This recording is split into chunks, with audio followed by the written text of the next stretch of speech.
You could be at 4 different places, either Facebook on Kway, Facebook on mine, YouTube on Kway, YouTube on mine. But welcome in. We're going to do some reselling talk tonight and any other questions people have in the chat. Yes, sir. What's up? What's going on, Kway? I want to start with you. Here we go. You got something for me? We've been gone for like 2 weeks. So I want to start with you, and I want to start with you did your first Whatnot show.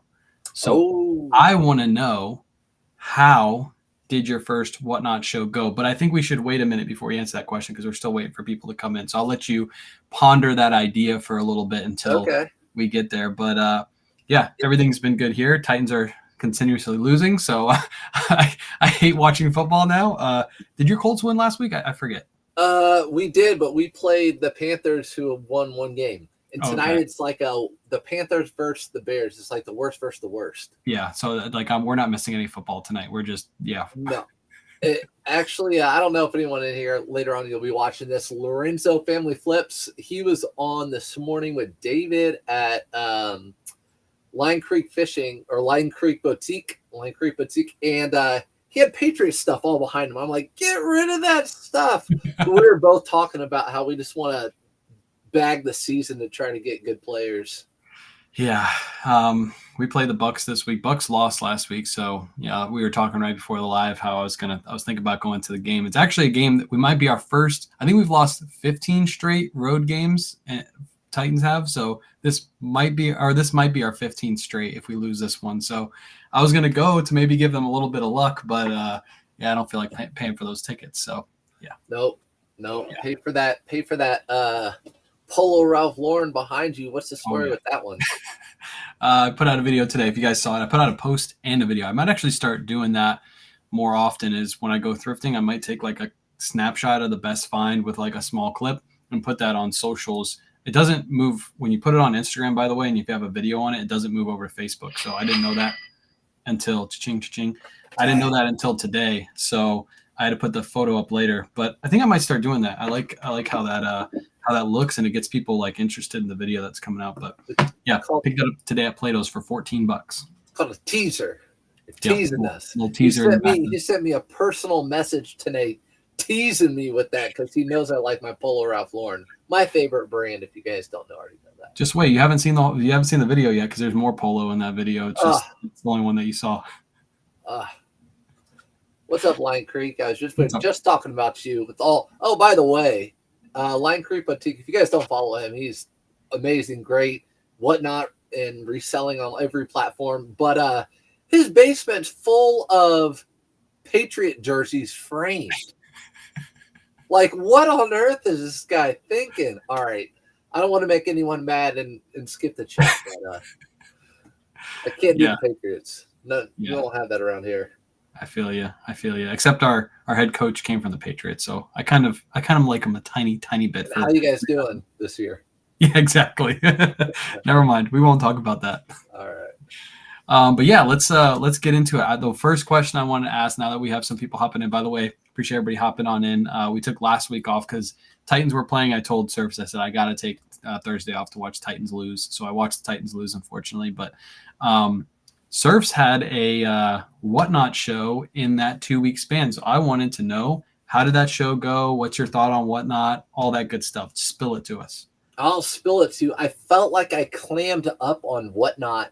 I go live on here all the time, but I'm on Whatnot and I'm like clamming up. And I think it's because I'm selling women's clothes. And I'm on Whatnot now selling women's clothes because I don't like listing them because I don't know how to talk about them. Mm-hmm. So what makes me think I can go on Whatnot with a dress and tell you what type of dress it is? I don't. The only thing I can go with is that it's a good brand, Veronica Beard or whatever. But it was really fun. Appreciate people coming out. Definitely some takeaways from it, but I'm definitely in the mindset of like probably going to do Whatnot. So I think I'm going to stick with a theme. I think you've kind of stuck with the theme overall, like high-end stuff. Mm-hmm. You know, like that's what your go-to is. You're not bringing trash. And my theme is just going to be like women's clothing. You know, I did the Surf's Up method. Like if I pass it, Polo Ralph Lauren, I'm going to take it. Same thing with women's. Like it's a good brand. I'm going to pick it up. I don't want to list them. I'll pick it up, put it on Whatnot. Hopefully people can get it for a steal. So nice. It was fun. Yeah, I think you did really good. I didn't see you clam up at all. I think I watched pretty much the whole show. I can't think I came like 2 or 3 minutes after you started. Maybe I was there like right when you started. Don't remember. But I think you did really good. You were quick. The pace was good. You had wifey running it in the background, which is great. Always having somebody else instead of you trying to do it on your first show. I would always suggest if you guys do your first show, try to get somebody like a friend or a family member to run the show in the background, because if you're trying to do like multiple things at once on your first show, it's really going to, slow the show down, and it's all about pace. And I think you had a really good pace.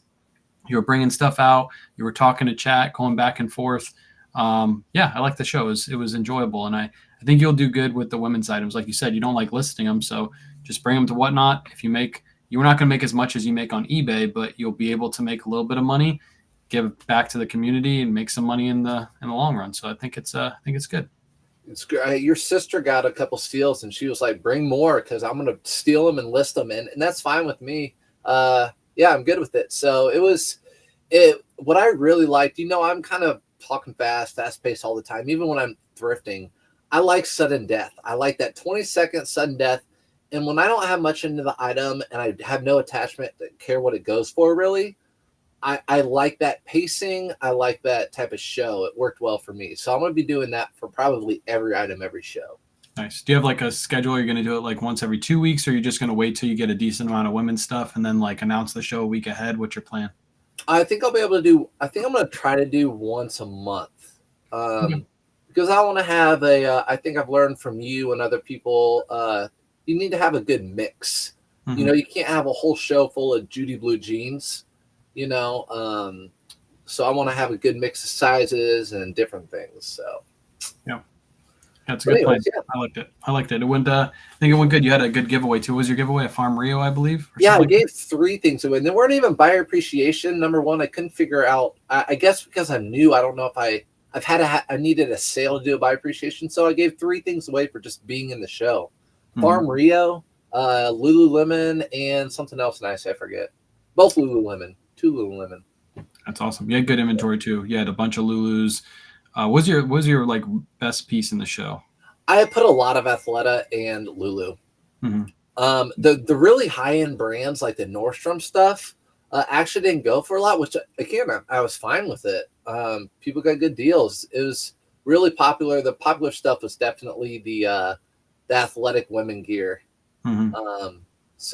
And I know you stole that. I don't know if you stole, but you bought the American Giant from me. Yeah, I think a lot of people were sleeping on that one. I meant to put a custom bid where it went up, and I think I put it at like $46, but I forgot to press the button, so it just automatically bid $46. I was like, well, I'll take it for 46. I'll still make a little bit of money on it, but I was going to put that custom bid in so people would have to try to bid against me, but I kind of messed it up. So you I did with the Coogee on Bearded.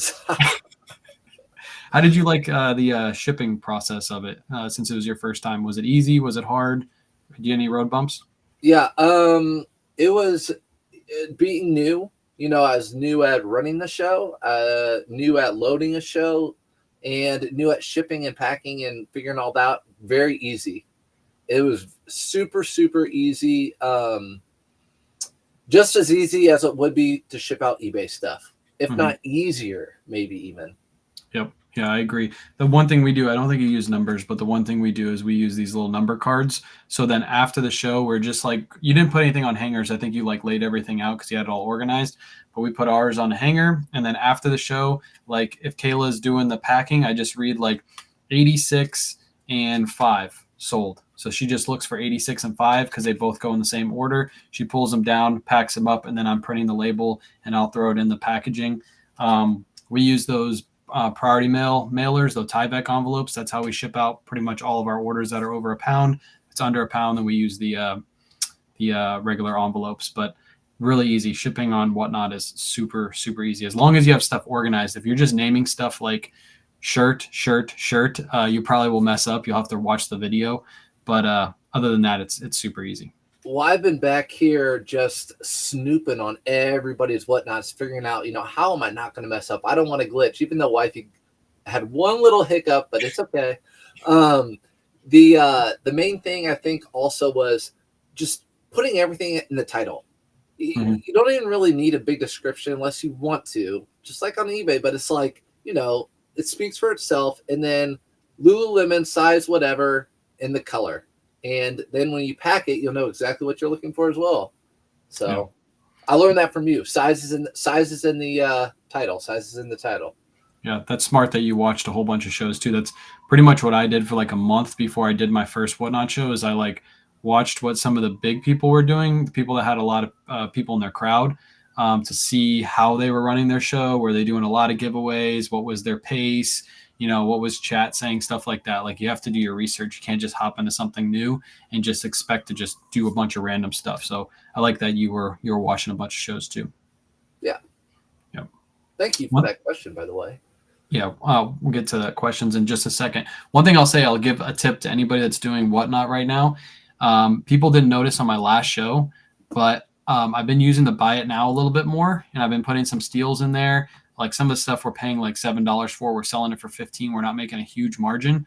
But if you guys noticed, there was 8 items in the buy it now that had a different type of title and description, and that's because they were imported from Poshmark. So Whatnot has a button that you can press, and you can load up all your Poshmark listings, and then you can select which ones you want to import. You can import them in, and then put the weight in, because that's the only thing you don't do on Poshmark is put the weight in. And you can actually bring your Poshmark listings to Whatnot, and you can do 500 at a time if you really wanted to do that. So I moved a couple from my Poshmark to my Whatnot just to try it out.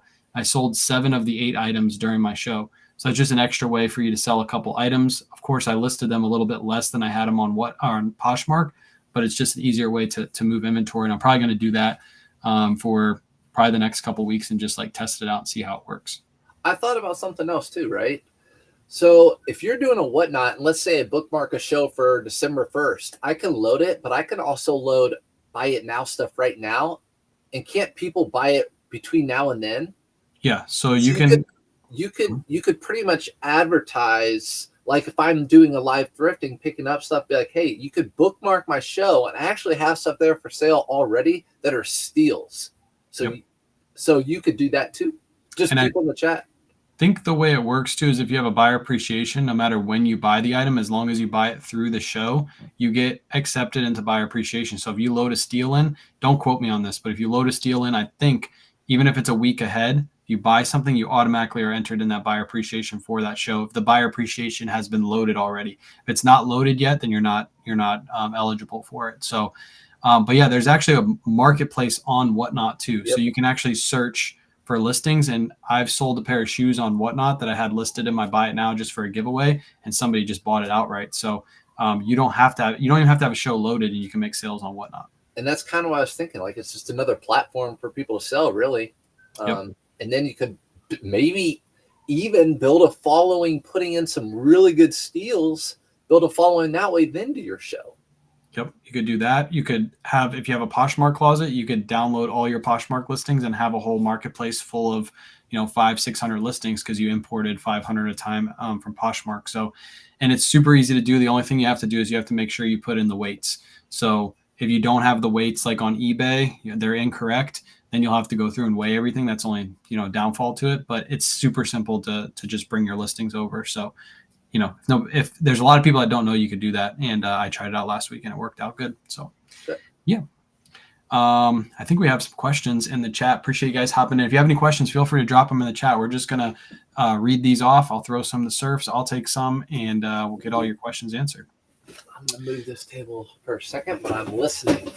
Yep. Jared wants to know, do you sell Brooks Brothers button-up shirts? I know you were testing out some Surf's Up method to some of these, right? Yeah, so it's funny you asked that, Jared. What's up? I was driving today and listening to you on your live, and that exact same question came up on your live today. Mm-hmm. And you mentioned one that I'm like, uh-oh, because you've always mentioned it in the past. But button-up shirts for Brooks Brothers. I've been selling the ones with the little golden fleece, or not golden fleece, but the little lamb. What do you call that? I don't know. I just know it's a logo, and it looks like it has a tree growing out of it. Yes. So the Brooks Brothers logo, the button up, they're usually plaid, solid, whatever, with the logo, and it's a size. So small to extra large, 2XL, whatever. I'll sell those. I buy them for $5, sell them for $18.99 plus ship. But I also buy the tuxedo button ups that are white. And because of you, I've been buying the white button ups. But the problem with those are you really have to look them over. No pit stains, no neck stains. So those are what I buy.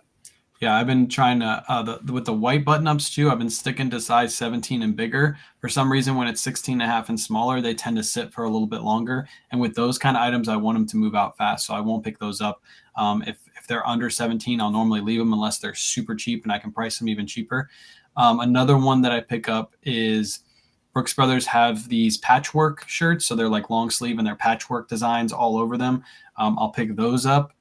You mentioned the tuxedo shirts, which are really good, especially the golden fleece tuxedo shirts. Those can go for like $50-$60 if you get the right size and right golden fleece.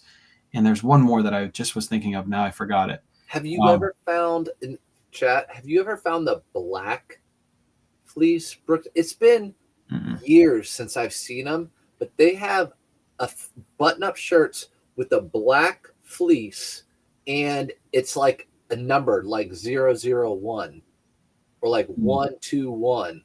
Have you ever found one of those, or like special limited edition? It's almost like the purple label of Brooks Brothers. Never. I'll have to be on the lookout for it now. I didn't even know those existed. Yeah. Nice. I learned something new today. Look at that, chat. We're all learning something new. I'm bringing a BOLO, by the way. We're bringing a BOLO every week, guys. Oh, BOLOs. Okay, I gotta think of a BOLO now. You gotta wait till the end of the show. Yeah, I'll think of it during the show. New to selling on eBay so far. Just signed up for Pirate Ship account and put in payment method. I'm wondering, does it notify eBay and the seller that the postage has been bought and let eBay and the seller know of the tracking number? I do know there's a way to hook up your Pirate Ship account to your eBay account. I haven't done that yet, but there is a way. So that way, when you purchase your label, it just automatically imports to eBay. That's a function on Pirate Ship. So you'll have to go through your settings and probably link your eBay account is what I assume that you have to do. But I haven't done it, so I don't know technically. Do you know about that? Well, question for Elizabeth. Is Pirate Ship, is the price better than the shipping you get through eBay? It must be. I know sometimes it can be, but a lot of times it's the same. Yeah, I know for like Ground Advantage packages, it's typically always the same. Unless it's like a heavy Ground Advantage package that's like a smaller. The thing with Pirate Ship is if you can get heavier packages and heavier items in smaller packages, you'll get a better rate on Pirate Ship. That's normally how it works. Okay. But typically, even if it is, it's like a couple pennies off, and I'll just order my label through eBay instead of taking the time to go through Pirate Ship to put all that information in. So, yeah, but that's a good question for them to answer in the chat. She said it seems to be. On the Brooks Brothers, on the tag Brooks Brothers 1818, is there another tag that Brooks Brothers 346? Do you know the difference? Do you know the difference between both of those? Yeah, so chat, anyone that says 346, any Brooks Brother line, any blazer, anything, that's the outlet. So the outlet makes the line 346, which means it's cheaper to buy, which means it's going to be cheaper for you when you sell it. So it's going to be less expensive for someone to buy. So that's the lower end Brooks Brother, probably the lowest end, just like J. Crew and Banana Republic have the outlet stores. That's theirs. There you go. Next up, Target Finder wants to know, question, do you know some YouTuber who sells shoes? Do you know any like YouTuber that sells shoes? Haha, what's up, Target? I think you do. You related to one. Oh man, yeah. Ethan is a good guy to follow. I think he's still the college reseller on YouTube. He hasn't changed his name over. And then I listen to Dealing with Dalton a lot too. Yep. Two really good guys. I think that the other two weren't questions, so I skipped those. How do you load your listings to Whatnot? How did you load yours? What's up, Know What? So everyone knows me, right? The videos are I'm the laziest. I just literally took a front and a back and a picture of the tag, and I took pictures of everything before I loaded it. So I took tried to take a good picture of the front, the back, and the size tag, so then I could just sit down somewhere and load it straight from my phone, and I know the size because I took a picture of the size. But I didn't take eBay photos. I didn't take 6 photos. I just feel like I thought that would take too much time. I'm letting stuff go cheap, and it's your reputation. Like your shows, everything's in good condition. Everyone knows that. So when you load something, people are going to know it's in good condition. I want that same reputation. Yep. So how I take my photos is I just hang them up like that, and I take a front and a back. I don't even take the size, because the size is always going to be in the title, and we're going to show it on live. So that's one advantage to Whatnot, is you don't need to take all your photos, because if there's any flaws, if there's any details you want to show, if you want to show tags, you can show them on the live in front of the viewer. So that's an advantage to live selling. We used to quick add all our shows. So basically we'd go on the Whatnot show and just hit quick add and put in all the titles and put in all the weights, and then afterwards load all the photos. So like one person would be loading the show, the next person would be taking the photos. And I learned from Line Creek and Chris at Peak how to do the CSV load. So basically it's just like a spreadsheet. So what I'll do is I'll build my own spreadsheet with all my sales information. So that way after the show, I can just put it into my sales spreadsheet, and then I'll just copy the titles and move them over to the Whatnot spreadsheet. And then afterwards, you download it as a CSV, and you can press like 3 buttons and you hit upload, and it will start uploading all your listings. And it takes like, for 70 listings, it takes like a minute, and it'll put all those in with your weights, your titles, all the information you need for your listing, the categories. There has been a couple of hiccups in the last couple of shows that I loaded. It loads like half of it and then it stops, and you got to like mess around with it to get it to work. But it is a little bit quicker to do it that way. And then afterwards you come in and you add your photos. So that's how we load our shows currently. We might go back to the quick add method if the spreadsheets keep like messing up on us, but we find it easier to do it that way. So there you go. Apparently it's a sheep with a ribbon for the Brooks Brothers logo. It's a sheep with a suspended ribbon. I mean, it does look like that. The sheep's hanging upside down. Yep. Question: I sold something, but buyer never paid, and I canceled with reason buyer never paid, but it still shows under my sold and still shows under my 90-day totals. How to fix? Do you know how to fix that, Surfs? I'm about to read that one again. Go ahead. I sold something, but buyer never paid, and I canceled with reason buyer never paid, and it still shows under my sold listings. Still shows 90-day totals. I don't think that matters, does it? Okay. So if you want to pull that off, you actually have to go to your computer and you have to go into solds. And then what it's going to say is you're going to scroll down and you're going to see where it says canceled, the listing that got canceled, and you're going to hit the drop down menu and you're going to hit archive. As soon as you archive it, it takes it off your 90-day total and it won't show in your solds anymore. It'll go to the archived page. And I think those stay for like 30 or 90 days and then they go away. So if you want to pull that off your totals and get a more accurate description of your 90-day total, do that. If you guys haven't done that, and let's say in the last 90 days you've had like 16 cancellations, your 90-day total will actually be wrong. So if you go through and fix all those, you'll get a more accurate description of your 90-day total. I've never even paid attention to that. You taught me something, I taught you something. That's how we do it. Here we go. Found 2 Barefoot Dreams poncho cardigans, 1 new with tags. Maybe I'm pricing too high, but it hasn't moved yet. Thought it would go quickly. Where's Kayla? Yeah, Kayla loves those things. She might. You didn't see the video yet today. We got this.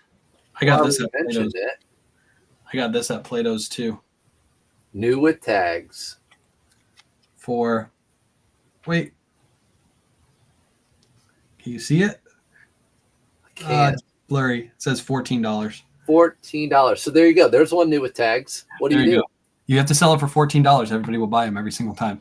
But yeah, you have to look up comps. You have to get the right style and comp it out. And if you're you're probably pricing too high above the market. If you're looking at the right style and you're looking up sold comps, they should sell quick as long as you price them at market, because ladies love those things. They pick them up all the time. We actually move them really good on Whatnot, and we always sell them normally under market on Whatnot because they're just quick sellers and everybody likes to buy them. So it brings a lot of people to the show. Let's see. We got any more? I'll go off that too. I'll just piggyback off you. When it comes to any piece of clothing, my method, I always, unless I have a lot invested into it, I like to price just under market. Because I like to get that sold. So if they're all selling for around $40, I'll do $37, get it out. Yeah, I learned that from you. I used to price like right at the top of market. If something's selling for $35, I'd price it at $35. And now I've kind of moved down a little bit, plus shipping, get it in, get it out, get something else in that'll sell. One thing I'll say is if I have something rare, for example, this right here is, there's only 2 listed in brand new condition, and there's 1 that's sold in pre-owned condition for 104 plus like $36 shipping. So that I'm probably going to price between 150 and 175 for 2 reasons. There's only 2 other ones listed, and they're brand new and they're priced a little bit higher. So if I can price just under those, somebody might pick this up because it's still in excellent condition. It's pretty much almost brand new. So if I have something rare, I'll normally price it up. But other things, I'll price below market and just get them in and out and gone. Do y'all use the AI on eBay? I find it much faster to list items. Have you tried the new AI feature? Yeah, I don't use it. Bobby, what's up? The way I have it set up on my phone, which actually Felix put out a really good video recently. But yeah, I don't use it. You mean for description pretty much? Yeah, you just press the button now and it builds the description for you. Yeah, I don't, because I like to have my policies and everything in my description. So I just, if you guys haven't watched Felix's video, it's over on TT, over on TikTok, and it's really good. Basically, you can just type in all I have to type in is eBay in for eBay notes, and it pulls up what I want. I click it, and the whole description comes up. So that's it. Yeah, I haven't used it yet because I feel like it adds way too much information that nobody reads. Like the descriptions are super long. And it's weird that eBay would integrate something that would give you a big long description when before they were telling people like just add a little description, giving a little bit of detail, and that's perfectly fine. And now they're like going against it with this new AI. So maybe it'll fix itself. Maybe they'll keep working on it. But it just gives a long description about like, if you buy this item, you'll have a great experience. Like it's just like you're reading out of a magazine almost. It's like, yeah, I just put the title, the measurements, and like he said, the return policy at the bottom, and that's it. And that's all the buyer really needs to know, because most buyers are buying the item based off the photos anyway, and not really the description. They just need the description for, measurements in my case, because I don't put them in the photos. Bobby says she likes it, and yeah, whatever works for you guys is great. I will say this. I recently heard, I won't mention whose podcast or whatever it was, but they did a small group trial run, and they had a whole bunch of workers for them buy things off eBay organically. Like, hey, I want you to buy stuff off eBay. And they watched how all of them did it, and almost none of them looked at descriptions. They just looked at the first picture, and they looked at the price. Those were a couple of things. If the picture wasn't good, they would scroll down. Mm-hmm. And then they would also look at the price. Those were the main things that they looked at. I don't know if you saw, I don't want to mention the person where I heard it, but, and it made sense. It made sense. Yeah, I haven't seen that video, but it makes sense to me too, because even when I buy stuff, when I'm scrolling through, I'm looking at the first photo, and then, I might look at the price, and then if it's on a certain site like Amazon, I might look at like the reviews of the product, but that's pretty much it. I don't hardly ever read the description of the item, unless like if it's for an electronic and I need to make sure it pairs with another electronic, maybe I'll look at the description. But other than that, photo, price pretty much is what makes me want to buy the item. So we got another, it's not really a question, but we can answer it. I still don't know when to use Tyvek, bubble mailers, priority mailers, and poly mailers, mainly bubble and Tyvek. I don't understand. So when do you use the bubble mailers and when do you use the Tyvek mailers? I like the bubble mailers I've just been about bubble mailers. I'm really into the bubble mailers. To be honest, there's actually a flat rate envelope that you can use, and it looks like this, and you can still get stuff in these. They're cardboard. They're a little bit tougher, but for what? I mean, it's just less than $1 more. You can use a bubble mailer, and my buyers are paying for shipping, so it's easy for me to just do padded. If I'm doing priority and it's not flat rate, I'll use one of those. Now, Whatnot, like you said, I use a ton of the Tyveks. I love the Tyveks. But if I can get it into a padded flat rate bubble mailer, like jeans, pants, corduroys this time of year, that's why I'm putting it in. So when the post office switched over to Ground Advantage for pretty much everything, what I actually did was I put Ground Advantage on pretty much all my listings, including my jeans. So potentially if somebody buys a pair of jeans in Florida, it's actually going to be cheaper for me to ship Ground Advantage and just stick them in a poly mailer and then put them in a padded flat rate. But what I do now is I actually upgrade them if it's cheaper to go to from Ground Advantage to Priority to doing the padded flat rate. Let's say it's like $9.45 to ship to like California. I'll put that in the bubble mailer because that's actually an upgraded label. It gets there actually to them quicker. So you're allowed to do that. So that's what I do. And this way you don't really make a mistake. If you go to print your label and you see Ground Advantage is like $9.45, then just switch over to a padded flat rate and slide that thing in and ship it out.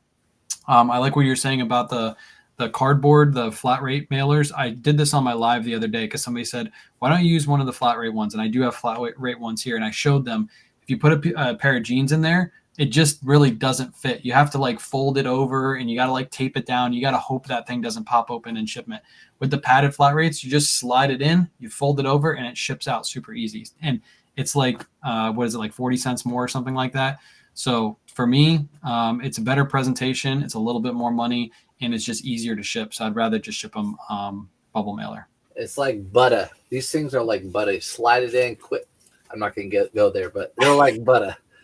Yep. And to answer the question, for anything under a pound, it's pretty much always going to go Ground Advantage. So you're just going to use a poly mailer or a box, and it'll go Ground Advantage. Over a pound is where you start getting into the what is better, flat rate, Priority. And again, if you just set all your weights to or all your shipping to Ground Advantage, you can always upgrade to Priority. So if you put it in a box and you stick it on the scale and Ground Advantage is actually more expensive, then just change it to Priority and you won't make a mistake. So next up, what label printer do you use? You use a Dymo, right? We use the same one. Yep, Dymo 4XL. Yep, Dymo 4XL, which you can't get anymore. Don't get a Dymo 5XL. Do not. Yeah, 4XL. But I think we both agreed that in our links, we both had the, what is the IDPRT. So Dymo 5XL, Dymo came out with a 5XL, and you have to use Dymo labels, and Dymo labels are more expensive. So I have the IDPRT. You do too, and it's a cheap thermal printer that works. I think Chris at Peak uses it. He's been using it for years and hasn't had an issue with it. So I just put that in there so you guys can get a nice cheap thermal printer. Yep. But I've never used that one before. So if it breaks, blame Chris at Peak. I want you to go Chris at Peak, and I want you to type to him and say, this thing sucks. That's all you have to do. Just don't. No, it is crazy. We had this thermal, and I'm sure I've had this since probably 2018. Never a problem with this thing. The 4XL, which if you guys can't afford to go on Amazon, check Facebook Marketplace locally, and you'll probably be able to pick one up within a week if you're on it. Yeah. Question: have we met in real life? No, we high-fived across a couple counties though. Yeah, boom. But he came over to Orlando, and we didn't get a chance to meet up. But you were saying you might come down again sometime soon, right? Yeah, I'm definitely coming down. I'm going to come down to Red, White, and Blue and take everything. Let's go. This might not be yours. It'll be the other one. You can try to take everything, but there's so much stuff in that store that we could probably fill like 3 carts and we still wouldn't hit half the aisles. And there's still 2 other stores that we could go to right after that. So there's plenty.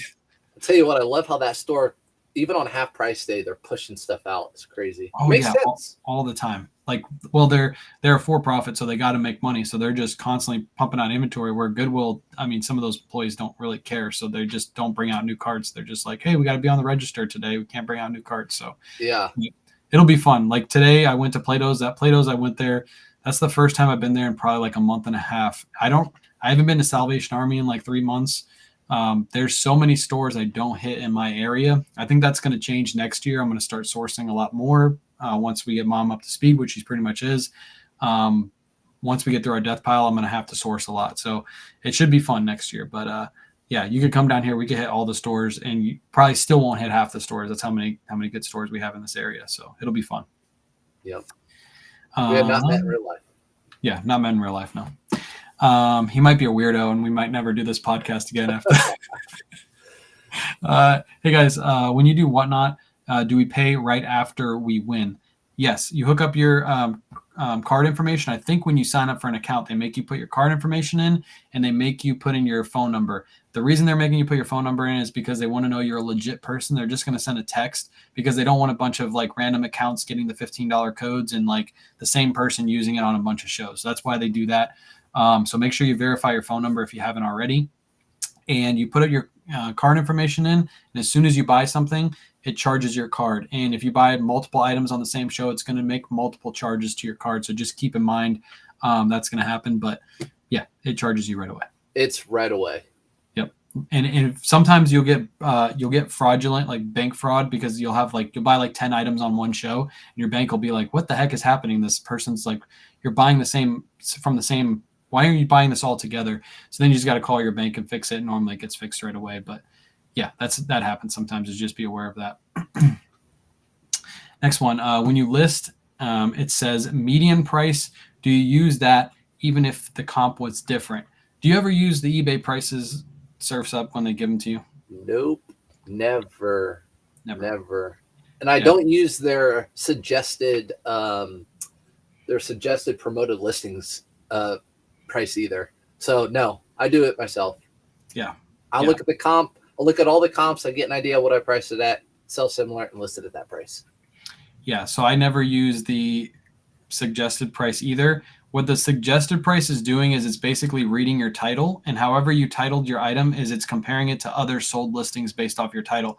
So like if I put that sweater up, it's going to give a suggested price. If I just put like Ralph Lauren sweater Racing P 1992, it's probably going to give me a suggested price of like $17.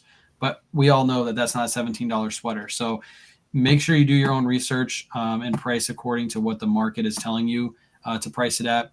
I have some people, like you mentioned, promoted listings, say like, how in the world do you get your promoted listings to 3%? It always makes me do 17% like right away, like when you do the listings. And eBay will do that, which you have to set up as an automated promotion. Or when you do your listing, you have to change the promotional rate. Don't go with what eBay gives you, because they're also going to set you to the highest promotional rate so they can make the most money off your listing. So yeah, don't ever use eBay suggested anything. Just do your own research and set your own stuff.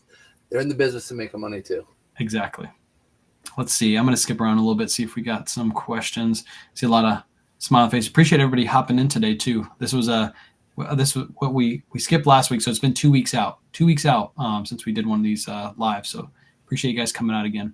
Yeah, Thursdays at 8, or Thursdays at 9. I mean, 9 o'clock Eastern Standard Time. We like to do these. In fact, I've ran into a couple people recently that are new, and I'm like, hey, pop in, follow myself, and we'll be able to answer some of your questions, because people are always asking me questions out in the wild. I tell them, come on in at 9. We'll answer them for you. Yep, and you get two opinions. So sometimes our opinions differ. We do two different things, and you get to choose like which one sounds better, or you get to see like how two minds work, like two eBay minds.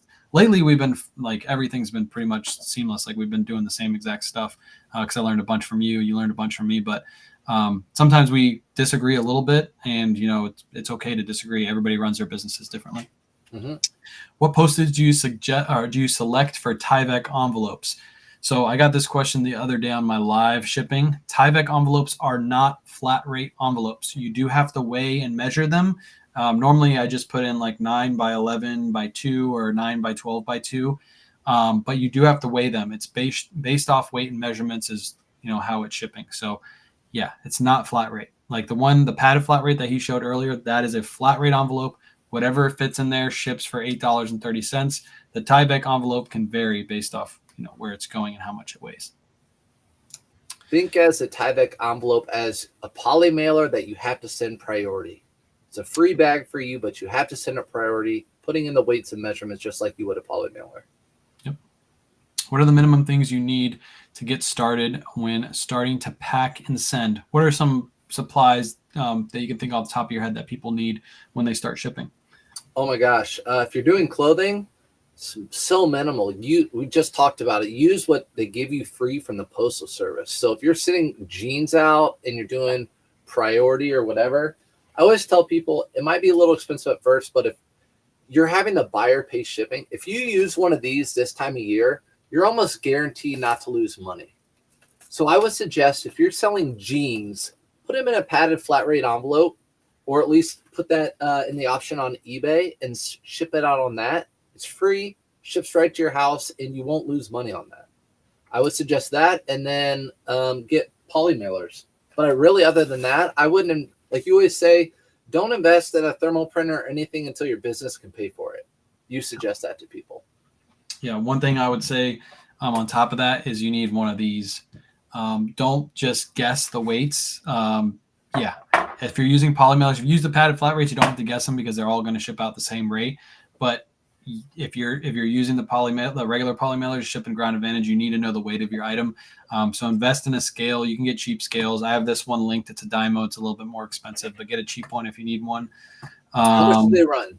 Let people know, like $20, right? Yeah, like 20. I don't know how much that one is exactly. I think it's like around $20, but you get a cheap one. You just need one that goes up to like 5 pounds, especially if you're just shipping clothing. As soon as you start shipping, like I used this one for like a year until I started getting into hard goods, and then I had to buy one that goes up to like 70 pounds or something like that. But you get one really cheap. And trying to think, is there anything else you technically need? You need something to take pictures with. So everybody here probably has a phone. You're probably watching this on a computer, so you can use your computer to upload your listings. And don't go out and buy a thermal printer until your business can pay for it. You don't need a big light box like this. Serves takes his photos on the ground in his kitchen. As long as you have good lighting, you can take your photos that way. That's how I started too. So that's the great thing about this business is you don't really need a lot to start out. And you can start with your inventory in your house too. So you don't really need to source anywhere. You can just start with what you have. I think you mentioned it before, and I've thought about it a million times. If I had the time, I would totally, and you would too, start a channel and a eBay page from scratch. I'm going to find a couple of things around the house. Let's see how big we can make this eBay, starting with the things around the house. And I bet you within a month, you can get it up to $1,000 easy. Yep. A lot of people have a whole closet full of clothing that they don't wear anymore. And even if you had 100 pieces of clothing and you sold them all really quick for like $10 a piece, there's your $1,000 right there. Yep. And I'm sure most of you have like 100 pieces of clothing somewhere in your house, whether it's your clothing, your husband's clothing, your wife's clothing, your kids' clothing, shoes, junk drawers, stuff in your garage that you don't use anymore, collectibles. Everybody has at least $1,000 worth of stuff. Yep. Trisha wants to know if she can be invited to when we meet up, but she's a Jags fan, so I'm kind of thinking that through how we would invite a Jags fan to our little group meeting. So funny, all three of us are in the same football division. A lot of people probably don't care about football, but everyone's in their little division. You only have 4 teams in your division. Trisha, KOA, and myself, all 3 of our teams are in a 4-team division. And there's no such thing as a Texan fan, so we'll never find one of those. I don't think they have any fans. I've never heard of a Texans fan. Never heard of a Texans fan. If you're a Texans fan, drop it in the chat right now. I want to know, is there one of you out there? There's got to be one, maybe. I've actually never heard of one. No, Cowboys fan if they're Texans. Yeah, exactly. They're just like, we like the Cowboys. Why would we like the Texans? That's like the little stepchild. Yeah. Hi. Did you live on TikTok too while you live and selling on Whatnot? Good question. Did you do a live did you do a TikTok live or no? I did not. Okay, so I do, but I don't think I am going to do them anymore because Joel got banned for doing live selling while he was live on TikTok. He was okay because on TikTok now that there's a TikTok shop, there's a conflict of interest, right? Exactly. So I don't think I'm going to do it anymore. It doesn't really draw too many people in. It's just like people scrolling and they see that you're on TikTok or on Whatnot. So they'll hop over to Whatnot and be like, oh, I forgot your show was on today. To be honest, I'd rather just go live on Facebook and YouTube. So that's probably what I'm going to do because Facebook and YouTube don't care. TikTok is the one that cares. So, and I actually like doing it on the computer better because you guys are able to see behind the scenes of me running the show. So you guys get to see the camera and you get to see the whole layout. So as we're picking our items, you can see where my cursor is moving and how we're running the show. So those of you who want to learn how to do Whatnots, that's like a good opportunity. So I'm probably not going to do lives on TikTok anymore. I'll just do them on Facebook and YouTube. But yeah, I just don't want to get banned on TikTok for something stupid like that. Yep. Any advice on getting approved to sell on Whatnot? I'm on the picture section and they said not pictures of totes and bins. Do you remember how you did it, Surfs? Did you take pictures of your inventory? How did you take pictures of your inventory and send it in? So advice on getting approved to sell on Whatnot is the first step. You remember the process that you had to do? You had to tell them who you were, your social medias, and then you also had to take pictures of your inventory? Yeah, Or are you too cool that you didn't have to do that? I honestly don't think I had to do a lot. I had to do that. I wasn't cool. I wasn't as cool as Surf's Up. No, I honestly don't. I don't remember. Yeah. Oh. And you were just an ambassador right away too. You're just like, yeah, I'm just that cool. I just get everything. So what you have to pretty much show, like, if you have a whole bunch of shoes, all your shoe boxes, that's what you're gonna be selling. I get you. Yeah, I don't know. I think I might have taken a whole picture of all of my inventory, like just a quick snapshot, but it was just intermediate. I mean, Whatnot wants you to be on there because that's how they make their money too.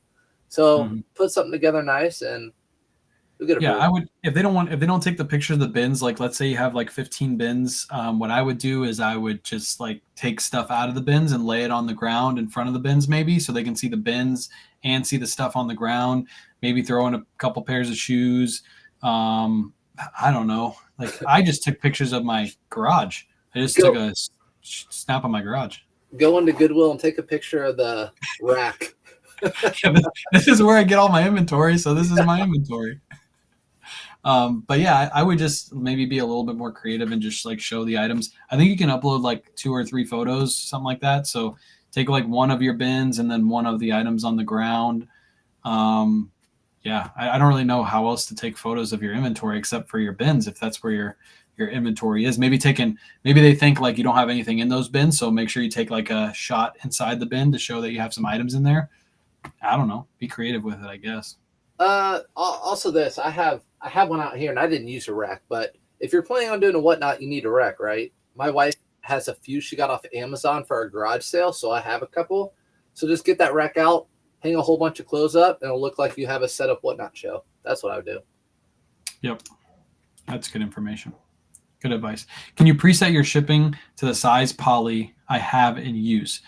All of my listings pretty much for clothing are 9 by 11 by 2.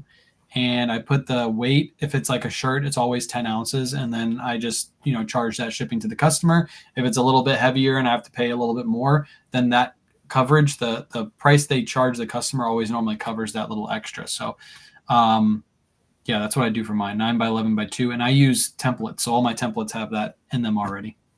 So to preset, I can't, for me, since I do it from my phone, I can't preset a sell similar. But if I'm selling something that I've sold in the past or something I have currently listed, it's preset in there. Yeah. Also, I have shipping policies. So for example, jackets, all I have to do, I made a shipping policy for jackets that put them into medium flat rate boxes if they're like one of those leather jackets. So it literally, all I have to do is click on the jackets one and it already has the medium flat rate in them. For shirts, I think I just put it as Ground Advantage buyer pays and Ground Advantage free. And those are already set to 9 by 11 by 2 and 10 ounces. So all I have to do is click on those. But you can set up shipping policies. If you watch a YouTube video, it's super easy to do. And you can set all your shipping policies and then move your current policies over to your new policies. It's really easy. I did that when they released the new Ground Advantage rule because that was the easiest way to move my listings over. Mm-hmm. But yeah, easy way to do it. I skipped a question. I'll come back to you. How to find out if an item is men's or women's when it's not obvious or on the tag? Good question. So for jeans, Surfs, how do you figure out if it's men's or women's? For jeans, women's, my fingers only go about to the knuckles right here. If they're men's, my whole hand fits in it, no matter what the size is. Yep. So he's talking about the pocket. So if you put your hand in the pocket. The front pockets. So it's front pocket. Fingers only go about that far for women's. Men's, the whole hand. It's pretty easy for jeans. Mm-hmm. Now, what do you do for tops? I know what I do. So button tops, women's button on the left, right? Is it left? Yeah, the buttons are on the left on the women's. The buttons are on the left. And the men's, the buttons are on the right typically. Sometimes with sweaters, women's sweaters, the arms will be shorter. And the men's will be like full length all the way down to the bottom. That's sometimes a telltale sign that that's a women's piece. I'm trying to think of other pieces. How would I tell? I can tell you this. If you guys are finding Lululemon, a lot of times the women's will have numbers and the men's will have sizes. small, medium, large. Oh yeah. So if you have like a pair of jeans and it says size 8, that's a women's pair. There's no men's size 8 out there.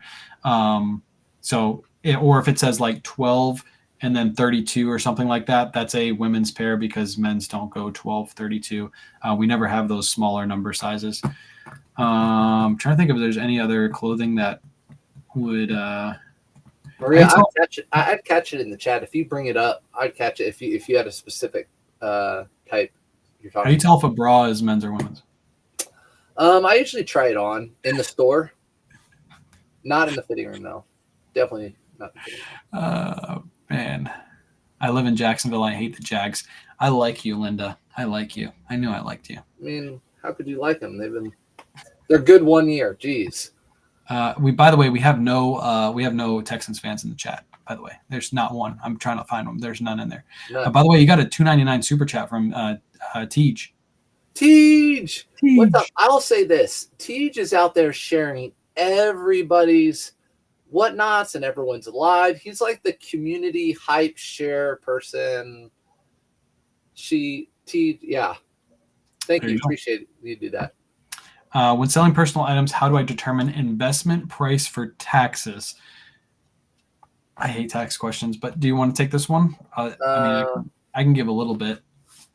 When it's personal items on eBay, I'll put how much I paid for it.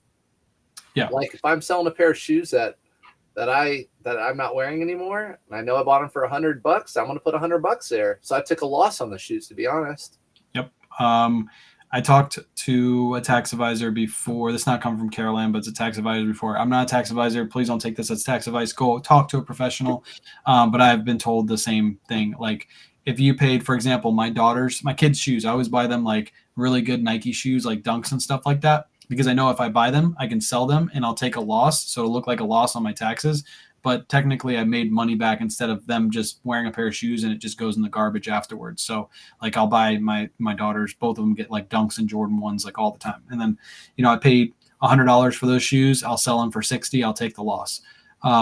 Keep your receipts. If you don't have the receipts, for example, if you're just starting out and you don't remember what you paid for something, what I've been told is if you give a accurate guess of where it is, like don't say I paid $1,000 for a pair of $100 shoes, but if you can say like those, I think they were like right around $100. Normally taxes, they'll take that. But again, that's not tax advice. Talk to your tax advisor. They'll be able to help you out with that.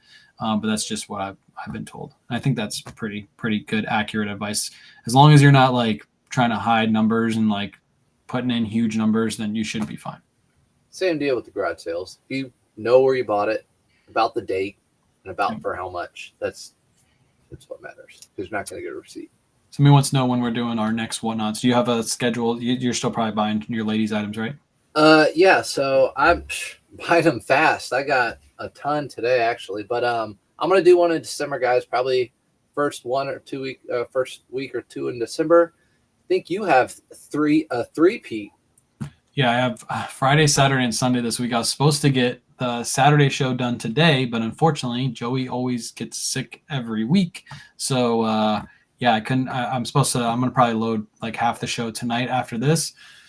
But yeah, we're doing a Friday, Saturday, and a Sunday show. Sunday show is going to be smaller because we're just testing out Sunday and how it works. I think it'll be good. I got a call from Kat today, by the way. She's like, you didn't tell me you switched your time from 9:30 to 9. I do my show at 8:30. I was like, I didn't know how to call you and let you know this. So she's a little upset.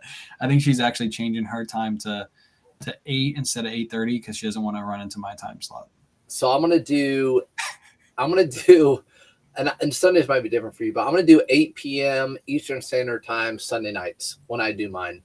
Yeah, mine are gonna. If you guys are just coming in now, it's all women's. Yeah, I'll say this to everybody too. I said the same thing to Kat, so she won't care. We're gonna end up running into each other's time slots. That's just how it's gonna work. If more people are coming to Whatnot, they're like, "Hey, I want to start doing this." Everybody's trying to work around everybody's time schedule. Just like when we were doing TikTok lives, and I was doing like a 9:30, 8:30 time slot, and everybody was like, "You can't go live when K-Way's live." I'm like, "Go live. I don't care. It doesn't bother me." We're going to end up lapping over. Nowadays, like Surfs is doing his packing live at night, and then I might start my live during your packing live at night. Kings of eBay might be on Kitschy Mushroom might be on at the same time. Nobody really cares. It's going to be the same way with Whatnot. It's just there's too many people in the same area trying to do the same thing. So don't really work your shows around when other people are doing their shows. When it gets to that point, just go with a time slot that works for you, where you think you can get the best community in your live, and just go for it. Bring good shows. You bring good inventory. You should have a good crowd. If you're going live with somebody else and they just have better inventory than you, and you don't have as many people, that's just because they have better inventory. They have a better show. Just like if you had a shop that you had better deals in, you had the same inventory as somebody else and you got better deals and you got better inventory, they're going to go to your store instead of going to the other store, right? So that's just how I feel about it. And that's exactly the same thing I told Kat. I agree. Yep. She didn't like me very much, but oh well, she'll get over it. She'll be fine. You guys sell different stuff anyway. Yeah, that's brother, sister right there. Do you try to authenticate your shoes prior to using eBay Authenticator when you get a sale? If so, what device do you use? Have you ever had to use any device to authenticate shoes? I've sold 2 pairs of shoes recently that I've had to send into authentication, and I knew they were both authentic, so I just sent them in. So I really actually don't pick up Jordans very often used. So I've never used the different whatever scout thing. Go ahead. I don't even know what they're called. Yeah, there's a couple out there. The person that does consignment with me, all of his hype pieces, like the Supreme pieces and everything, I make him do checks on. One of which I don't know which one he uses, but I know it's one of the main ones. I think there's one called Check, which does it for shoes. And then there's one, I think it's called Real Authenticator or something like that. You just take a couple pictures of the tags. They basically have a format you use, all the photos they want, and then they review it. They have Authenticator review it for you, and they'll give you a certificate of authenticity sent to your email. If it's authentic, if it's not, then it'll say not pass. But what you do is you buy credits on those accounts. It costs $5 to get things authenticated. You send it over really quick. They authenticate it. It normally takes anywhere from 12 to 24 hours sometimes to get authenticated. But if you want to go that route, if you already know it's legit, then just send it in. You knew those were legit, just send them in. They'll authenticate them. If they're not, they'll ship them back to you. So yeah. Yep. Got a couple more questions. What time is it? It's almost 10 o'clock. Okay, cool. We're right on time. How do you guys do arbitrage, retail arbitrage? What are some of your tips and tricks? Ooh, I did a big one today. Retail arbitrage, even for me at this point, it's a little bit scary because you're going to be holding on to that inventory. So, for example, you're going to be buying the best deals to have right now are going to be the summer items because all the stores are trying to get rid of that. Are those things going to sell right now? 99% of the time, no. So the way I kind of think of it, if you can hold that bankroll for next spring and summer, it's almost like a stock, right? You're buying that stock at $5 and by next summer, it's going to be worth $15 or $20. Who wouldn't want that? So you just have to, if you can afford it, buy it, and you're going to have to either list it now or wait until the next season. But you're going to be sitting on money. That's the thing. I don't know. It can be tough. Yeah, you got to shop clearance racks. You got to shop you got to know when to pull the trigger, like you said, on off-season items and know that you're going to hold on to them. But some of the times you get such good deals that it's perfectly fine to hold on to these things because you're going to triple, quadruple your money. There's not. It's you have to have a bankroll to be able to do this. Yeah, and I want to and what you just said to triple and quadruple off your money. That is usually not what we go for when we do retail arbitraging. That's when we do the big clearance sales and you're holding it for a while. But I don't know about you. For me, it's almost like a double. If I can get a double, so I'm spending $50 on something to try to sell it for 110 or something like that. So it's not like the thrift store buying for $5 trying to sell it for $50. Yep, and a lot of the people that shop at the bins are like, "That's stupid. Just do the bins. You're making way more money at the bins." But during this time of year, we're heading into Christmas season. People want new tag items to put on the Christmas tree. So if you have a bunch in your eBay store, your sales are actually going to do better. A lot of times pre-owned clothing this time of year will actually start going down in sales just because people want those new tag items. So if you can get out there, get a couple new tag items put into your store and just give it a shot, this is the perfect time of year to give it a shot and try it. And just don't go over and above and put a bunch on a credit card. Just buy like a couple $100s worth of stuff and try it out, see if you like it. And then you'll know next year, you'll learn a couple things while you're doing it.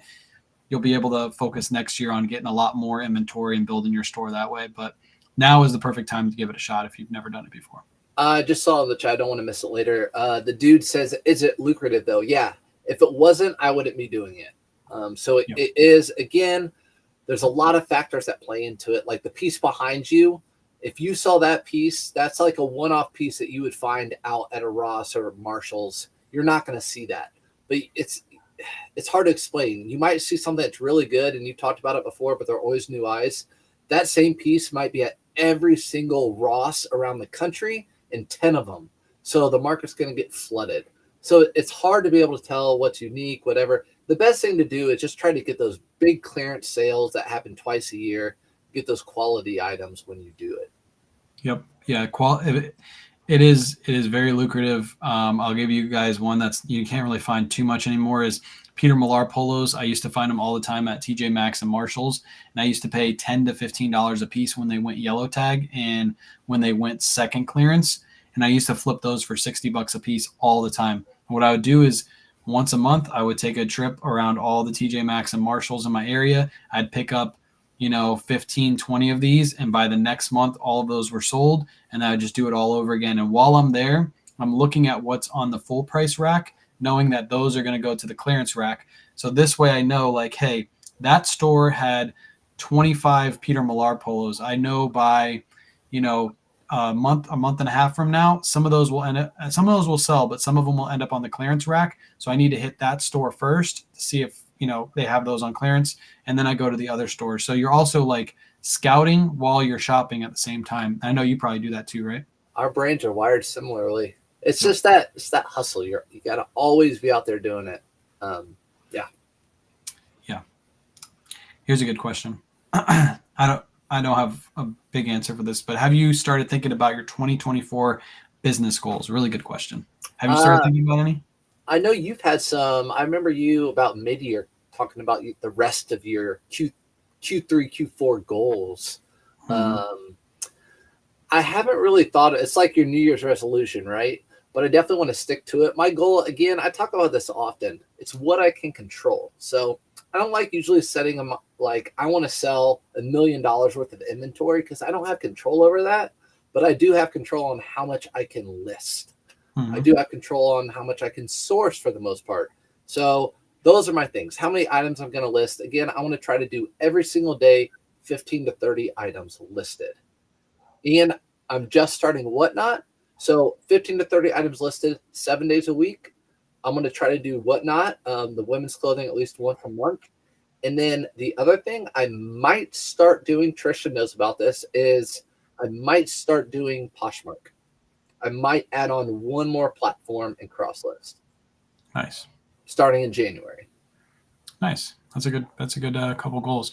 Couple things that'll help you with that is if you guys didn't know, some of you got emails tonight about AutoPosher, but the inventory, I don't know if you got your email. I think she probably gave you access, but 100 people got access to the new inventory feature.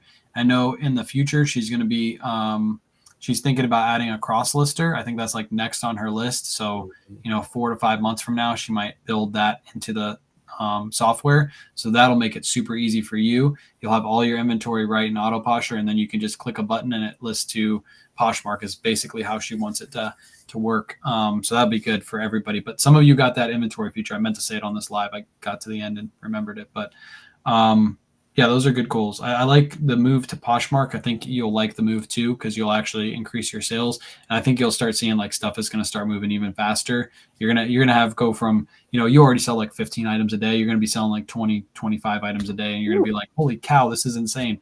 Because you have all the brands that sell well on Poshmark. Yeah. So what are your goals?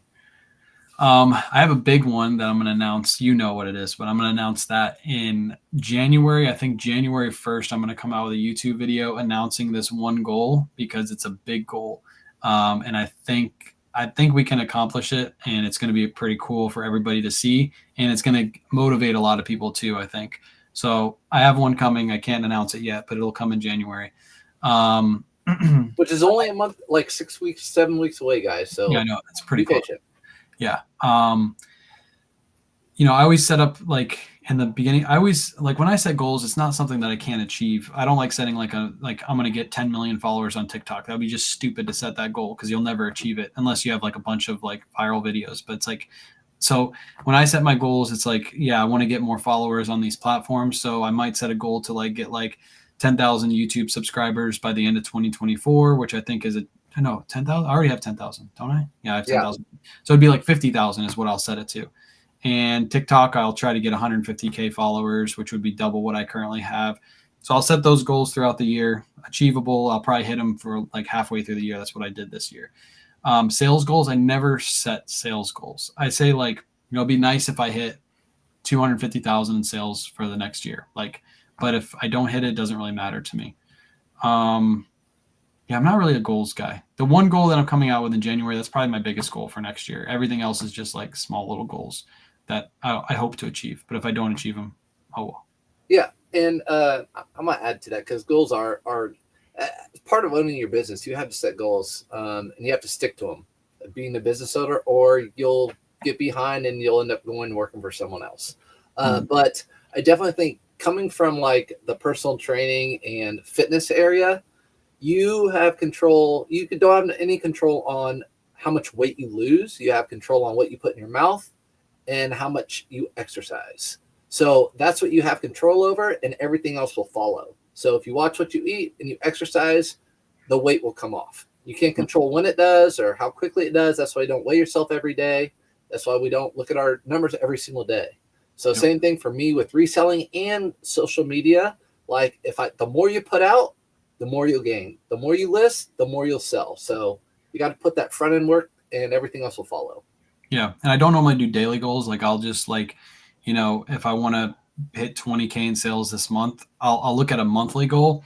I think daily goals are much harder to achieve. So I don't really like setting those. And I also like to set like goals, like be consistent. Like if I want to be consistent in doing lives, I won't set like a goal of like, I need to do 5 lives a week this week. I just want to do consistent lives this week. So I'll do my morning lives pretty much every single day. And that to me is a good enough achievement for that goal. But I'm not a super big goal guy. Actually, I hate setting goals because if I don't hit them, then I kind of feel bad. And I feel like I got to work even more, even though I know I'm working a lot already. So yeah, not really a goal guy. And you're competitive. I am competitive. I'm very competitive. And you'll get so mad at yourself. Exactly. I will get very mad at myself. I'm super competitive. If we ever play, do you play basketball? I don't think you play basketball, do you? I always did for fun. Yeah. If we ever play basketball, I'm going to beat you 100%. That's just how competitive I am. It doesn't matter how tall you are. If that's what you're doing, you're thinking you're tall, I beat. I used to mess around with Steph Curry me. all the time. Last question, because we're over 10 o'clock. So do you see Whatnot taking over eBay platform for sales? Do you see that in your future, Surfs? I don't. And that's the thing. We're on different pages. I feel like K-Way right here is building like the empire, right? He's already adding employees and everything. I have a couple other things that I'm doing on the side that he knows about. But I want to kind of stay just like eBay and be able to, for people to relate. Be like, oh, this guy's, one-man show. He's not super big, but he's able to make a good life, whatever. So that's kind of my goal, just to stay with eBay. I'm going to try to do one Whatnot. I obviously see how lucrative they were. I saw how much you can make in one night, but I don't. For me, I want eBay to be my number one platform because I want people, if I'm going to do social media all out, I want people to see I'm going to stick with eBay all out. I don't want them to be like, oh, well, you're this guy who does all this stuff and has all the employees, because that's hard to achieve.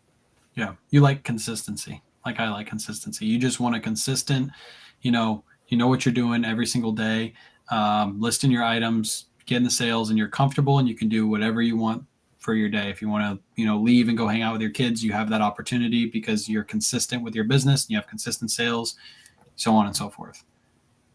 But no knock to you, there's less growth potential, obviously, with what I'm doing. Yeah. So over to you. lots more growth. Yeah. So, question is, do you see Whatnot taking over eBay platform for sales? Yes, I do. Are you one of my? You are okay. So, Daniel, I don't know if you're following me. I think you might be, but you're from Surfside, so you probably haven't caught my lives where I've gave my numbers. So I'll give it again. Currently, this year on eBay, I have $92,725 in sales, and on Whatnot, I have $89,937 in sales. So I'm basically $3,000 off from Whatnot taking over eBay, which means this weekend when I do my 3 sales, I should actually eBay will now be my second best platform for the year. Next year, I think, starting out the year, because we didn't start the year on Whatnot this year, we actually started in March. So eBay's had a head start and Whatnot just caught up. I think next year Whatnot's going to be our best selling platform. I just, how Surf said, there's a lot of potential to Whatnot. I think Whatnot is still, it's not technically new, but it's newer. It's like the new fresh thing. And I think if, you build on it now, if everybody catches on and it catches fire and you've already had the good start in the beginning, you're going to blow up. Just like the people that started on TikTok when it first started and it got a huge following, like right when it first started, because everybody was starting to get on it. And now they're just consistently, making good videos and getting good views. It's going to be the same thing on Whatnot. So, next year, I think eBay will be always the second selling platform under Whatnot. So, yeah. What's the king of platforms that aren't Whatnot? What's the king platforms for resale? eBay. Yep. I agree too. Yep. So if you're not selling on Whatnot, if you're not interested, I always tell people to sell on eBay. And I'm gonna, even though I'm selling on Whatnot, I'm still gonna consistently sell on eBay. I think there's different markets for different platforms, and eBay will always be, number 2 if Whatnot's number 1 for the time being. Yeah, of course, as the guy that just sells on eBay, but hey. Well, no, you don't just sell on eBay. You sell on Whatnot too. I know.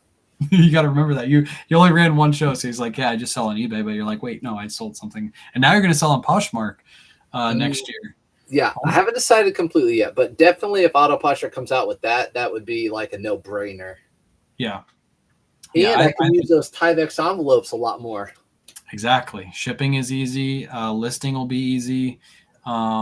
You have the inventory that moves well on those platforms on Poshmark, so it'd be easy transition for you. I think Mercari probably isn't in your near future. Mercari is just extra sales for me. That's how I feel about it. That's how you're going to feel about Poshmark too, is it's just extra sales. But I think you'll do good on Poshmark. People are saying congrats with Whatnot, by the way. I appreciate it.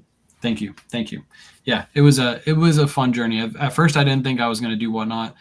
I badmouthed it a lot in the beginning because, like most of you go on these shows, you see a bunch of people selling a bunch of garbage, and you're just like, why are people buying on this site? They're just selling garbage. Or it's like the influencers that are bringing junk and selling to their followers because they know people want to buy junk. They just want to have their name on their, Whatnot show, and so bought from so-and-so. Thank you. Move on to the next garbage piece of inventory so I can sell it to my followers. I actually feel bad doing that. If I brought something that was garbage and I sold it to you guys just to make money off you, you probably feel the same way about that, right? Oh, big time. Yeah. So I would rather bring you something like that and sell it under market and you guys make a profit and I make a profit and everybody wins, rather than bringing you guys garbage. So, yeah. Anyways, that was a good way to end the live. We're gonna do this again next week. There's no football games next week, not that I know of. Who do the Colts play this week? We're in Germany. Oh yeah, that's right. You got to wake up early. I think just on time. I don't even know. But you know what? To be honest, I'm watching the Colts, but our quarterback's hurt. I'm a fan, but it's like it doesn't kill me if I don't make it. Oh, you're one of those. You're basically like you're starting to Tricia me right now. I'm not. I'm not really that much of a. I still watch Titans every week, even if they lose. I gotta watch them. I watch them, and I'm the same way. My wife, she's the most competitive person I know. She will stomp she'll stomp out of the room and go upstairs, if anything, or if we're ahead by like last year when we had the largest comeback ever in NFL history on the Colts. she like knew. She was like, they're going to come back and beat us. And it broke a record. Biggest comeback in history. It was the Vikings beating the Colts. Yeah. That almost sent her over. All I gotta say is this week, Levis is gonna throw 4 touchdowns, and he's gonna change everybody's opinion back to him being the best rookie in the league. I think he has potential to be the best rookie in the league this year, as long as our friggin' wide receivers stop getting injured. We would have came back last week, but Burks went down. I was like, come on, Burks, stay up, please, just stay one full game. Like every week you get injured again. It's so annoying. Yeah, I had Derrick Henry, so I'm needing you guys to do well. Our O-line is not helping Derek at all, so that's unfortunate. Fairweather fan. Come on, guys. No, he's a true fan. I just like messing with him. By the way, Trisha's not a true fan. Trisha's in the chat. She let me know that she's not a true Jags fan. So now I have that on. Every time she brags about the Jags winning, I'm just like, I have a message screenshotted where she says she's not a football fan and she's not a Jags fan. So I just send that to her every time she starts talking about the Jags. I know. And it's all for fun. Someone said the Bears just scored. The Bears. All right. So BOLO. What BOLO? Oh, yeah. Oh man, I didn't go with yours first, and I'll try to think of one. Okay, so obviously we've been doing this for. So what's up? I got one. Okay, so we've been doing this for so long. How many years have you been? When did you start selling clothing? 2018 was September 19th. 2018 was my first sale. It wasn't a clothing sale, but I started clothing just after that. Of what? 2019. 2018. 2018. So it was 2 years really before everyone started. The main group started. Okay, so I started actually. I was thinking about this the other day. It was March of 16. So we've been doing this a long time. And I don't know about you, but I think every week I hear or I find a new brand. Every week. Mm-hmm. So a new brand for me, I think it's called Topos. Topos or Topo. Is that a shoe? Yeah, but they make pants. Men's pants too, like joggers. They're like climbing joggers. And they sell for like $45 used. Topos.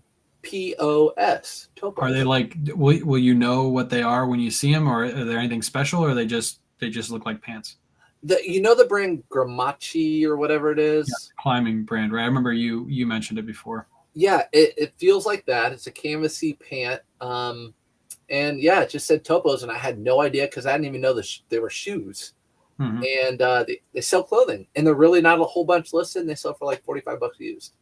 Nice. That's one for me to add too, because I would have probably passed right over those if I saw them. So that's a good one. Yep. I got one that we found during my live thrift. So if you watch my live thrift, you're going to hear a repeat. But it's a brand that not a lot of people know, because there was a reseller actually going through so she was already starting to go through the beginning of the long sleeve. So what I did was I went in the middle and I did all the way to the end. And then I went through the whole store, came back to long sleeves. I was like, oh crap, I forgot to do the beginning of the long sleeves. So I started going through them, and almost to where I started. So about halfway down the rack, I found a Turnbull and Asser shirt, and it was $10. Turnbull and Asser is a really good brand. It's really easy to remember because the name of it is Asser. So just think of Asser. You'll always remember it. Yep, Asser. I think I sold my last one for like $80, and I paid $10 for it. It's just a long sleeve dress shirt, but it's a really good brand to be on the lookout for. This reseller went right through the rack, and she completely missed it. The label on that one, there's a couple different labels, but the one that I picked up, the label is not like super loud.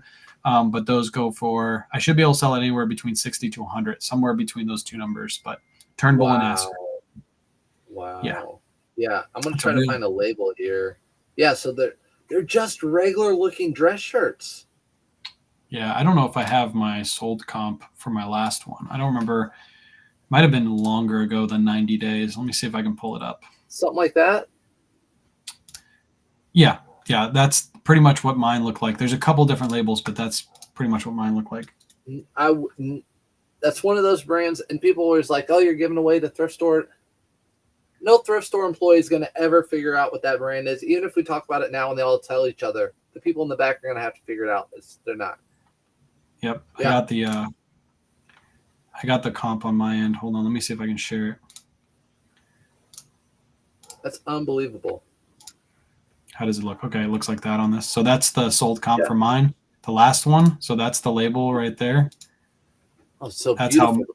how. The picture. Yeah. So beautiful. The label you just showed is an older label. Those still do just as good. This one sold for $70 free shipping. So that's what this one. And it's just a simple long sleeve dress shirt. That's all it is right there. That's the cover photo. That's the full front. It looks like a basic dress shirt, but the brand is what actually makes that sell. I need you. We need to do a whole show of BOLO. Everyone's gonna be like, yeah. We can do it. If we plan it out, we can. If you pull 10 bolos, I pull 10 bolos. We can do maybe next week. We can do that. That's fun. We'll try to come up with 3 each next week. I think we can do like at least 5. 3 each. But we'll just do what we just did right there. We'll be done in 2 seconds. But new to me, like this is something that I just found like in the past week. Okay, so you want to like look for brands that like bolos that we don't know, like go and search for them. I mean, not even necessarily. Just if we come across them, like some weeks I don't, but most weeks they come across something new. So look, everyone's a BOLO show, of course. Yeah, we can do that. We can figure out like maybe not next week, maybe the following week. We can, we'll give ourselves 2 weeks to find new brands, and if not, we'll just go through eBay sold comps and find brands that way. Yeah, you're competitive. You've already said that to the chat. You will cheat. We all know that. You'll find more than me. But Polo Racing 1992 sweaters, that's a BOLO. Yeah, that's a BOLO right there. That's a BOLO. By the way, I want to look at the sold sell-through rate on Turnbull and Acer because I don't know if it's a really good sell-through rate. There's 1,000 listed. Where are people climbing in Indiana? Where are people surfing in Indiana? Huh? I'm surfing through the thrift store. The sell-through rate on Turnbull and Acer isn't amazing either. There's 1,000 listed and 752 sold. So close to 1,000 or close to 100% sell-through rate. But all the solds, if you go through them, actually, no, I did this wrong. Never mind. Hold on. I forgot to put shirt in because they have different items. They sell like scarves and stuff like that too. So there's 501 sold and there's 505 listed. So 100% sell-through rate on Turnbull and Acer. So pretty much you're going to sell it in 90 days. Even at that, every single one I looked at was $50 and above. Yeah. So if you find one, pick it up. I have no clue where they're sold either. I would say probably like Nordstrom or something like that, but I have no clue. I just know the brand. I learned it. I saw it in somebody's video probably like 3 years ago, and I've just always remembered it. I just recently found it. That was the first one that I sold. That was the first one I found. You've been gatekeeping that from me for this long? Listen, I can't share everything with you, okay? Jeez, I'm giving you the stuff I find this week. You've known it for 4 years. If you would have just been a Titans fan from the beginning, I would have shared everything from you, but you're an enemy on the football field, so sometimes I got to keep a couple things. I got you for enemies. I know. All right, everybody. I appreciate you guys coming out again this week. We're going to do this again next week. And probably in a couple weeks, we'll do the BOLO show. We'll plan it for 2 weeks. That might be Thanksgiving. I don't know when, but. Oh, is that Thanksgiving? Oh, yeah, that's right. That is Thanksgiving. Is it? We might do a special show or something. We'll talk. Yeah, maybe we'll do like a Tuesday show that week or something. We'll switch up the day because I don't think I'll be able to get away from the family. No. It's too much football, turkey, and napping. Or maybe we'll do like Friday or something. I don't know. We'll figure out that week. But yeah, appreciate you guys hanging out, and we'll be back again next week with this. And maybe we'll have something special planned. Me and Serge will talk about something. I say we, if you guys in the chat, because I go back and reread some of the stuff in the chats on Facebook and YouTube. You probably do too. So if there's anything specific you want us to go over, like last week we went through some show, or 2 weeks ago went through a person's store. We talked about the pictures. I still like that because they're always new eyes. I'm willing. I think we could do that again or whatever else. Yeah, we can do that. If you guys want to drop your stores, don't DM us. Just drop them in. We have 4 ways. So we're both on YouTube right now and we're both on Facebook right now. So you can drop it on any one of those videos and we'll pick somebody at random and we'll do a store review next week. That sounds like a good idea. Yep. All right. I'm going to go ahead and sign off. Appreciate you guys hanging out and we'll catch you next week. Peace. Bye, guys. Oh, yeah, this thing. Dude. See you.